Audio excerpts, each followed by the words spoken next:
আমার আল্লাহ বলে এই জমিনটা আমি পুরায়া তামা বানা দিব।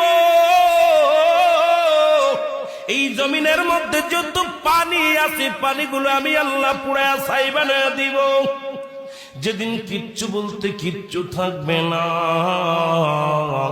সেদিন থাকবে শুধু আমার আল্লাহ। আজকে কার জন্য সুদ খাও, কার জন্য ঘুষ খাও, কার জন্য ব্যভিচার করো, কার জন্য অন্যায় করো রে মন, কার জন্য তোমরা এত বাহাদুরি করো। আরে আজকে একটা কথা বলতে গেলে কষ্ট হয়। এই জমিনটা আল্লাহ পুরায়া তামা বানায়া দিবে।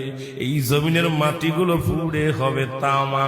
এই জমিনের যত পানি আছে পানিগুলো পুড়ে হবে ছাই। এই দুনিয়ার মধ্যে কিচ্ছু যেদিন থাকবে না, ওই তুরস্কের কত বাহাদুর, কত টাকাওয়ালা মিনিটের মধ্যে 30 সেকেন্ডের ভূমিকম্পে পথের ফকির হয়ে গেছে, রাস্তার ভিখারি হয়ে গেছে। আজকে তুমি দুনিয়ার মধ্যে কতই না মস্তানি করলা, এই দুনিয়ার কিচ্ছু নিয়ে যেতে পারবা না।